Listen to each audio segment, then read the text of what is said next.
에베소서 1장 15절에서 23절 말씀입니다.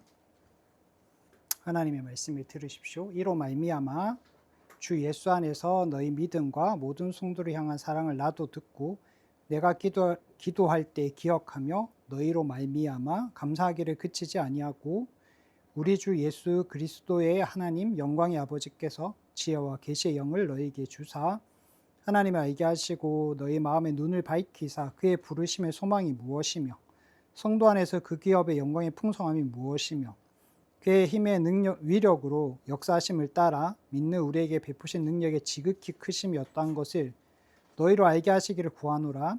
그의 능력이 그리스도 안에서 역사하사 죽은 자들 가운데서 다시 살리시고 하늘에서 자기의 오른편에 앉히사 모든 통치와 권세와 능력과 주관과 이 세상뿐 아니라 오는 세상에 일컫는 모든 이름 위에 뛰어나게 하시고 또 만물을 그의 발 아래에 복종하게 하시고 그를 만물 위의 교회의 머리로 삼으셨느니라. 교회는 그의 몸이니 만물 안에서 만물을 충만하게 하신 이의 충만함이니라. 우리는 직관적으로 봤을 때 좋고 나쁘고 많은 것들이 있습니다.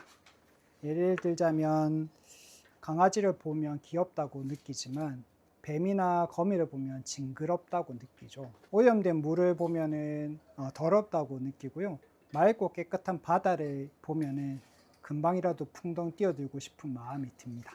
이렇듯 우리가 직관적으로 봤을 때 좋고 나쁨이 금방 알게 되는 것도 있지만 깊이 알아야만 알면 알수록 그 아름다움과 풍성함을 느끼게 되는 것들이 있습니다. 예술 작품들이 그렇죠. 저는 미술에 대해서 문외한인데 이게 보면 예쁘다, 저거는 별로 안 예쁘다 정도만 구별할 수 있거든요. 일전에 그 민화박물관에 방문했을 때 해설사님이 민화에 대해서 오랜 시간에 걸쳐서 우리에게 잘 설명해 주셨어요. 그냥 봤을 때는 그냥 그림이 이쁘다 안 이쁘다 정도였는데 해설사님의 설명을 듣고 보니까 작가가 어떤 의도로 이 그림을 그렸는지를 알게 되고 그래서 그 그림을 더 깊이 이해하게 되고 아름다움을 더 풍성하게 누릴 수 있었습니다. 오늘 본문에서 바울은 먼저 에베소 교회에 대해서 감사하죠. 에베소 교인들의 믿음과 사랑에 대해서 감사하고 이후에는 기도합니다. 17절부터가 기도문이에요. 바울의 기도는 무엇일까요? 그 주된 내용이 17절에 있는데 너희로 알게 하시기를 구하노라. 에베소 교인들이 알고 있는데 그 아는 것을 더 풍성하게 알게 하기를 기도하고 있습니다. 바울은 에베소 교인들이 어떤 형편과 어떤 어려움에 있는지 압니다. 그리고 바울 자신도 감옥에 갇혀 있죠. 그러면 보통 우리는 이 상황을 벗어나게 해달라고, 이 상황을 바꿔달라고 우리는 보통 기도하는데 바울은 그 상황, 에베소 교인들이 처한 상황이나 자신이 처한 상황을 바꿔달라고 기도하는 대신에 하나님께서 주신 것들의 풍성함을 알게 해달라고 기도합니다. 그것을 알면은 지금의 상황을 훨씬 더 여유롭게 지낼 수 있기 때문에 그렇게 기도하는 겁니다. 바울은 에베소 교인들이 또한 우리가 무엇을 알기를 바라는 것일까요? 크게 세 가지인데 오늘은 두 가지만 살펴볼 거고 다음 주에 나머지 한 가지를 살펴보려고 합니다. 오늘 우리가 살펴본 두 가지는 첫 번째는 부르심의 소망을 알기를 기도하고요. 두 번째는 기업의 풍성함을 알기를 기도합니다. 이 두 가지를 안다면 우리가 삶을 대하는 태도, 상황을 대하는 태도가 달라질 것입니다. 훨씬 여유롭고 또 당당해질 겁니다. 바울은 17절, 18절에서 이렇게 기도하는데요. 우리 주 예수 그리스도의 하나님 영광의 아버지께서 지혜와 계시의 영을 너희에게 주사 하나님을 알게 하시고 너의 마음의 눈을 밝히사. 바울은 알게 해달라고 기도하고 있죠. 여기서 안다는 단순히 지적으로 아는 것 정도가 아닙니다. 개인적인 암, 관계적인 암을 말해요. 저는 메시를 알아요. 여러분들도 알죠? 하지만 저는 개인적으로나 메시는 모릅니다. 옆집 아저씨를 아는 것과 제가 제 아내를 아는 것은 완전 다르죠. 저는 제 아내를 세상에서 누구보다도 잘 압니다. 그렇죠? 아내의 마음이 어떤지, 삶이 어떤지, 과거가 어떤지 누구보다 잘 알고 개인적으로, 인격적으로 잘 압니다. 여기에 성경에서 안다라고 말할 때는 보통 이런 개인적이고 친밀한 알을 뜻합니다. 바울은 이 단어를 써서 하나님을 알게 해달라고, 성도들이 하나님을 더 깊이 알게 해달라고, 하나님께서 주신 것들의 풍성함을 알게 해달라고 기도하고 있습니다. 이 알을 주시는 분이 성령님이세요. 성령님을 뭐라고 표현하고 있죠? 지혜와 계시의 영. 성령님은 지혜를 주시는 분, 하나님을 아는 지식을 주시는 분이시고, 계시의 영, 계시는 감춰진 것을 밝히 드러내는 것이잖아요. 지혜와 계시의 영이 성령님께서 우리의 눈을 밝게 해주셔서 하나님의 주신 것들을 풍성하게 알게 해달라고 기도하고 있습니다. 시력이 안 좋은 사람은 자세히 보려면 어떻게 해야 되죠? 안경을 써야 되죠. 안경을 쓰면은 물체들이 더 선명하게 보이잖아요. 지혜의 계시의 영인 성령님께서 우리의 마음의 눈을 밝게 해주시면 우리는 하나님을 더욱 선명하게, 하나님의 주신 것들을 더 풍성하게 알게 됩니다. 예수님께서 벳세다에 가셨어요. 벳세다에서 시각장애인을 만나시거든요. 그래서 시각장애인을 고쳐주고 싶어서 데리고 가셔서 눈에다가 침을 탁 뱉어요. 그런 다음에 안수를 하시거든요. 예수님께서 보이느냐라고 물어보니까 나무 같은 것들이 지나가는 것이 보입니다 라고 했고요. 다시 한번 안수하니까 그제서야 눈이 밝아져서 확실하게 다 뚜렷하게 보게 됩니다. 성령님께서 우리 가운데 하시는 일이 그거예요. 바울이 기도하는 바가 그겁니다. 우리의 마음의 눈이 밝아져서 하나님의 주신 것들을 풍성하게 알기를 기도하고 있습니다. 열왕기하 6장에 보면 아람 군대가 이스라엘을 공격하러 들어옵니다. 그 이스라엘 왕을 죽이려고 매복하고 있는데 이스라엘 왕은 그때마다 피해서 그곳을 가지 않는 거예요. 아람 왕은 스파이가 있다. 누군가 이스라엘 왕에게 우리가 매복하고 있는 것을 알려준 것 같아 라고 얘기하니까 신하들이 아니다고, 스파이가 있는 게 아니라 하나님의 선지자 엘리사가 이스라엘 왕에게 다 알려주고 있다라고 얘기합니다. 아람 그 왕이 그러면 그 군대를 저 엘리사에게 보내라 라고 합니다. 도단으로 보냅니다. 도단 성읍 전체를 아람 군대가 에워싸요. 엘리사의 종이 그것을 보고 겁에 질려서 엘리사한테 쫓아가서 큰일 났다고, 우리 어떻게 해야 되냐고 그렇게 얘기합니다. 엘리사가 아람 군대보다 더 많은 사람들이 지금 우리와 함께 하고 있다라고 얘기해요. 자기가 아무리 봐도 아람 군대만 있지 아무도 없는 거야. 아람 군대만 보이는 거예요. 엘리사가 하나님께 기도해. 하나님, 그 종의 눈을 밝게 해주십시오. 기도가 끝나자 종의 눈이 밝아졌어요. 밖을 보니까 불말과 불병거로 둘러싸여져 있는 겁니다. 엘리사와 그 도단을 지키고 있는 거예요. 그것을 봤을 때 종은 안심이 되었겠죠. 그 상황이 굉장히 경이로웠을 겁니다. 이렇듯 하나님께서 우리의 마음의 눈을 밝혀주시면, 하나님이 누구시며 하나님께서 우리에게 주신 것이 얼마나 풍성한지를 알게 된다면 우리의 마음에서 두려움은 사라지고 우리는 좀 더 삶을 여유롭게 대하게 될 것입니다. 우리 절망은 희망으로 바뀌게 될 거고 자신에 대한 불신은 자신으로 바뀌게 될 것입니다. 바울이 알기 바라는 첫 번째는 18절에 있어요. 우리 18절을 같이 읽어볼게요. 첫 번째는 그의 부르심의 소망이 무엇인지를 알게 해달라고 기도하고 있습니다. 하나님께서 우리를 불러주셨는데 그 부르심에 대한 소망이 무엇인지를 알게 해달라는 기도입니다. 어떤 부름은 기대와 희망을 주죠. 어떤 부름이 우리에게 희망을 줄까요? 우리가 만약 경품 추천을 하면 내 번호가 불리기를 우리는 기대하겠죠. 시험을 치고 합격자 발표되는 날 내 이름이 불리기를, 합격자의 명단에 내 이름이 있기를 우리는 기대하잖아요.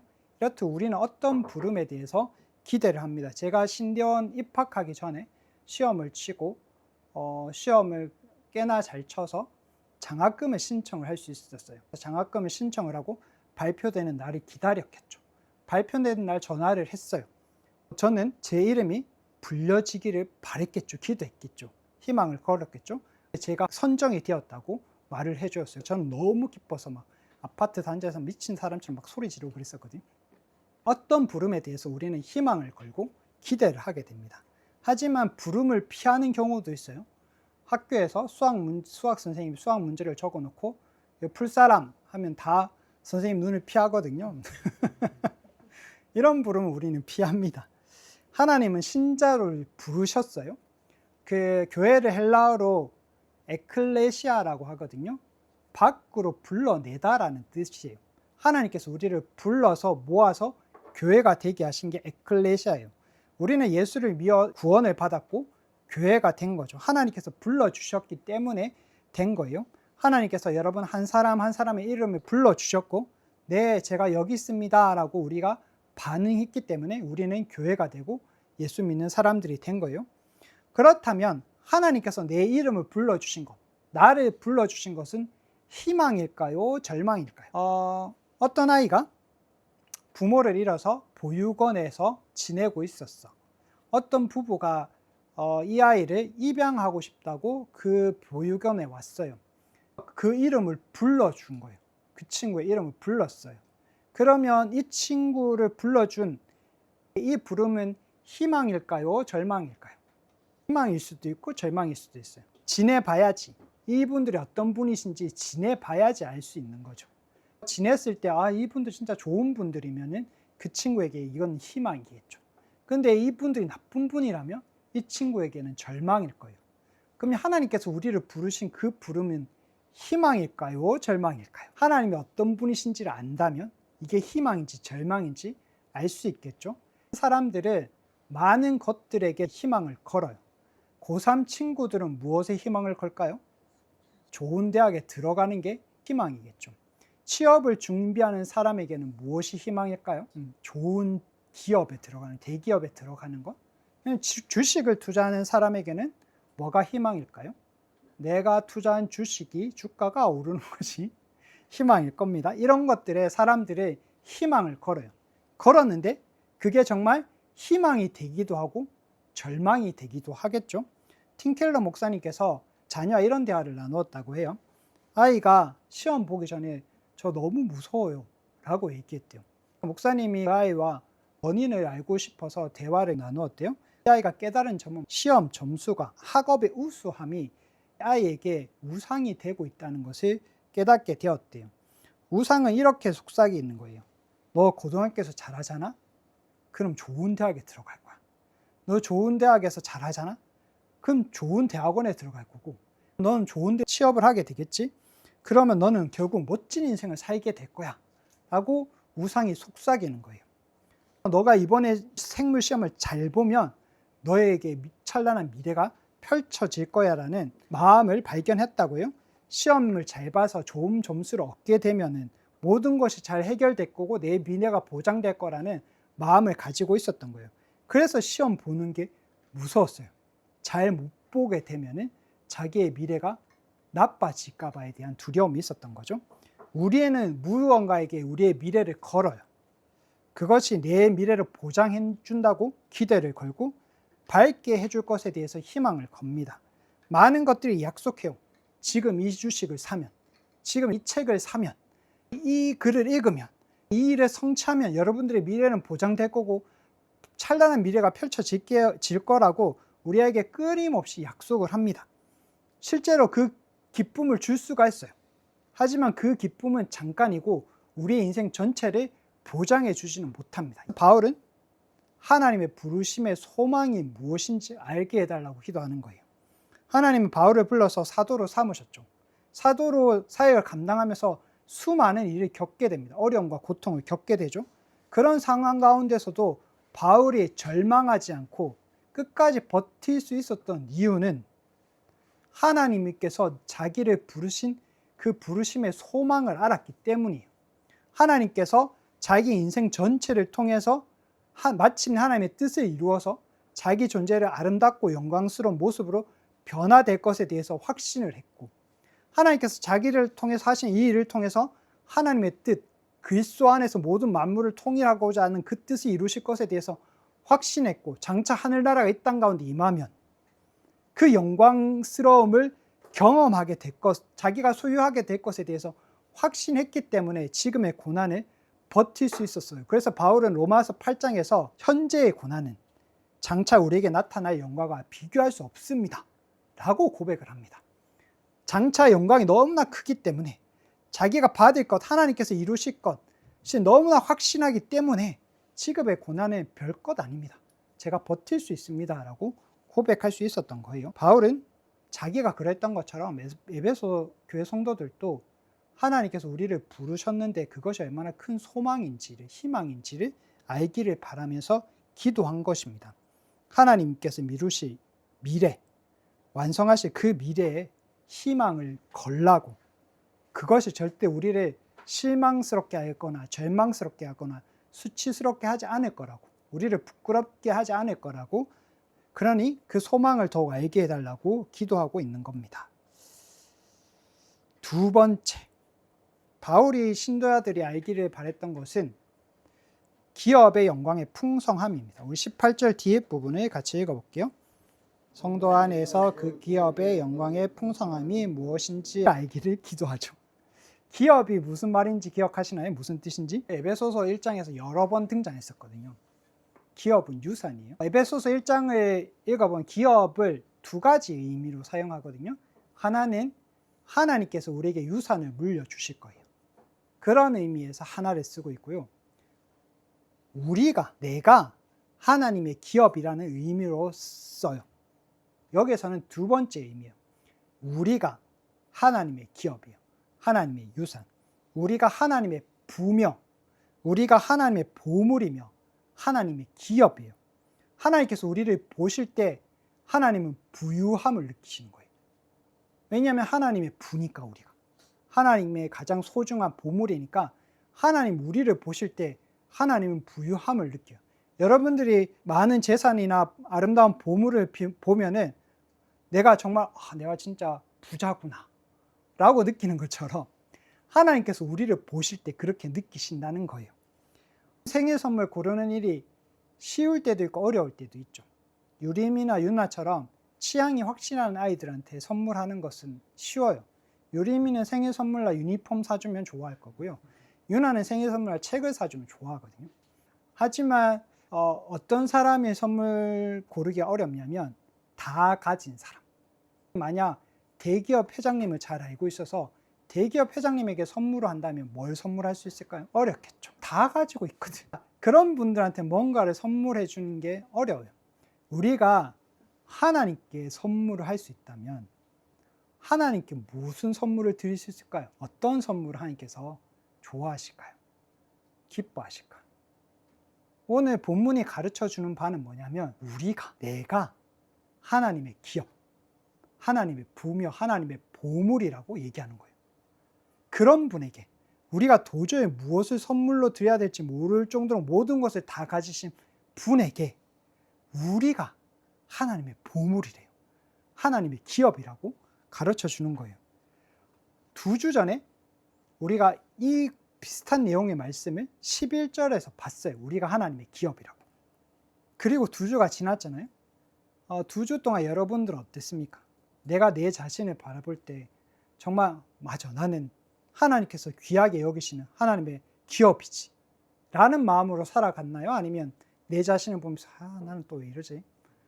실망하고 절망하고 낙담하고 움츠러들고 이런 식으로 2주를 보내왔습니까? 세상은 끊임없이 비교하도록 만들거든요. 다른 사람과 내 인생을 비교해서 너는 별것 아니야 라는 식으로 세상은 끊임없이 비교하도록 만듭니다. 그래서 우리 스스로는 낙담할 때가 많아요. 잘나는 사람들 많고 잘 되는 사람들이 많거든요. 그런 거 보면 내 인생은 왜 이렇지? 나는 왜 이럴까? 이런 비교의식을 스스로 하거든요. 그런 식으로 여러분들이 살아왔습니까? 기독교가 말하는 바, 성경이 가르치는 바는 우리가 예전보다 조금 더 나은 사람이 되도록 하는 게 성경의 가르침이 아니에요. 사람들이 착각하는 것, 우리가 신자들이 알지만 잘 안 된 것, 늘 되돌아오는 지점이 있는데, 내가 교회에 와서 신앙생활 열심히 하면, 예수님처럼 노력하고 성경을 부지런히 읽고 공부하고 특정한 반식으로 살려고 노력을 하면 그것이 신앙생활이라고 우리는 착각해요. 신앙적인 노력을 통해서 더 나은 인간이 되고 더 나은 삶을 살 수 있다고 우리는 오해해요. 성경이 가르치는 바는 이게 아니에요. 성경은 우리에게 더 나은 사람이 되라고 말하지 않아요. 성경이 가르치는 바는 너는 하나님의 기업이야. 그것은 너가 어떠한 노력으로, 어떠한 열심으로, 신앙적인 어떤 노력으로 너희가 하나님의 기업이 된 것이 아니라 너희를 하나님께서 가장 아름답게 여기는 그 보물이 되게 하시기 위해서 예수 그리스도께서 가장 아름다우시고 존귀하신 분께서 가장 추악한 모습으로, 가장 수치스러운 모습으로 십자가 위에서 달려 죽어 주셔서 그것을 믿는 모든 사람을 하나님의 기업, 하나님의 보물이 되게 하신 거야 라는 것이 성경의 가르침입니다. 내가 어떠한 노력을 해서가 아니고 예수님께서 나를 위해 모든 일들을 다 해주셨기 때문에 그 일을 믿는 사람, 그 예수님 믿는 사람을 하나님의 보물이 되게 하셨다라는 것이 성경의 가르침입니다. 그래서 우리는 10원짜리가 100원짜리가 되게 하는 게 성경에 말하는 바가 아니라 10원짜리를 다이아몬드로 바꾼 게 하나님께서 우리를 위해서 하신 일이라고 얘기하는 거예요.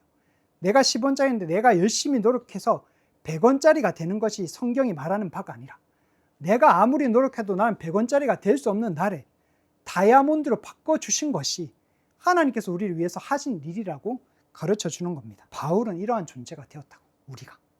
우리가 그러한 존재가 되었다고. 하나님의 기업이 되었다고. 그 풍성함을 알게 해달라고. 하나님께서 우리를 이런 존재로 만드셨다는 그 풍성함을 너희들이 알았으면 좋겠어서 그것을 알게 해달라고 하나님께 기도하고 있는 겁니다. 저도, 우리 친구들도, 우리 모든 지은교회 식구들도 이 사실을 알았으면 좋겠습니다. 더 깊이, 더 풍성하게 알았으면 좋겠습니다. 내가 하나님의 기업이라는 이 사실이 얼마나 압도적인 은혜인지를 더 깊이 경험하고 깨달았으면 좋겠습니다. 주중에 더 깊게라는 책을 같이 읽는 모임이 끝났는데요. 한 선교사님께서 그 책을 읽은 소감을 이렇게 말해 주었어요. 칭의 교리가 가장 좋았었다고. 그것이 자기한테 가장 은혜가 되었었다고. 하나님께서 나의 어떠함 때문에 나를 의롭다 하신 게 아니라 내가 예수 믿는 나를 그냥 아무런 조건과 자격도 보지 않고 나를 의롭다 하신 그것이 자기한테 너무나 큰 은혜가 되었다고, 힘이 되었다고 얘기했습니다. 우리가 책 모임하는 동안에 그 선교사님께서 여러 일들을 겪으셔야만 했거든요. 그 어려움이 닥칠 때마다 이 칭의 교리를 붙잡았다고. 그래서 이 어려움이 있는 게 네가 잘못한 것 때문이 아니라 이 어려움 때문에 내가 무너지는 것도 아니라 이런 어려움 속에서 하나님께서 나를 여전히 의롭다 하시고 나를 여전히 사랑하신다는 그 진리를, 그 교리를 붙잡았고 그것이 자기에게 큰 힘과 위로가 되었다고 들려주었습니다. 저는 우리 모두가 바울이 기도한 이 기도로 같이 기도했으면 좋겠어요. 나 자신이 너무나 초라하게 느껴지는 그 순간에, 스스로 너무 실망스럽고 아무것도 아닌 것 같이 느껴지는 그 순간에 이대로 다 끝나갈 것만 같고, 그럴 때마다 내가 하나님의 기업이었지. 맞아. 하나님께서 나를 너무나 아끼고 소중히 여기시는 보물이지. 하나님께서 나를 볼 때마다 부유하다고 느끼시지. 이 진리를 여러분들이 붙잡았으면 좋겠고, 이 진리를 더 풍성하게 알게 해달라고 기도했으면 좋겠고, 그래서 이 갑갑한 현실 속에서 변하지 않는 세상 속에서도 이 진리를 붙잡고 우리가 당당하게 걸었으면 좋겠습니다. 사랑하는 우리 지은교회 성도님들, 우리 친구들, 우리가 함께 기도했으면 좋겠습니다. 지혜와 계시의 영이신 성령님께서 우리의 마음의 눈을 밝혀주셔서 하나님께서 부르신 그 부르심의 소망이 얼마나 큰지, 하나님께서 우리를 기업 삼으심이 얼마나 풍성한지를 알게 해달라고. 그래서 이번 한 주도 그리스도 안에서 우리가 절망하지 않고 희망을 가지고 자신감을 가지고 당당하게 살아가는 우리 모두가 되었으면 좋겠습니다.